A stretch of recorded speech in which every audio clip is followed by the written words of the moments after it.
Frank Mir, I've said many times, obviously former world champion, but this guy is one of the best heavyweight submission guys of all time.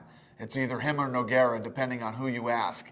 And, Frank Mir had a meteoric rise, in the UFC, came in out of nowhere and just started beating people quickly, pulling off amazing submissions. And the thing about this kid is he is so powerful that when he grabs onto a leg or an arm or a neck or whatever it is, you're going to tap. If he gets it, he's got the attitude, he's taking it home with him.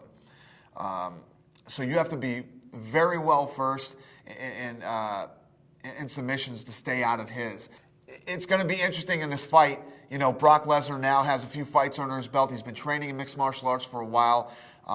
Whenever I talk to him, he says his submission defense is getting very good. He's got some top jiu-jitsu guys up there with him. And, the interesting thing about this fight is Brock Lesnar, as long as he knows what to stay out of, is powerful enough to do that, to stay out of some of these submissions.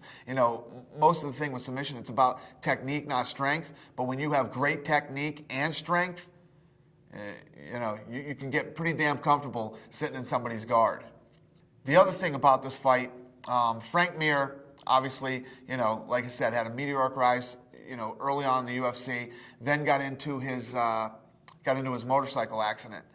And the doctors told him he might not ever walk again, let alone ever fight again. So he pretty much felt his career was over. He went into, this deep, dark depression. His wife tells the story of how, every day she just had to try to motivate him to get out of bed. He just didn't care anymore. And being, such a big, strong guy and such a great athlete, he did overcome that. He was able to walk again, and he was able to get back and start training in the gym again. The big problem he had now was 100% mental. Frank Mir wasn't that same young, cocky, invincible kid that he was when he burst into the UFC scene. Now this kid had just battled depression, just coming off this life-threatening, anytime you ever see somebody who feels like they're immortal have to deal with their mortality, it definitely messes with their head. And you saw that in Frank Mir.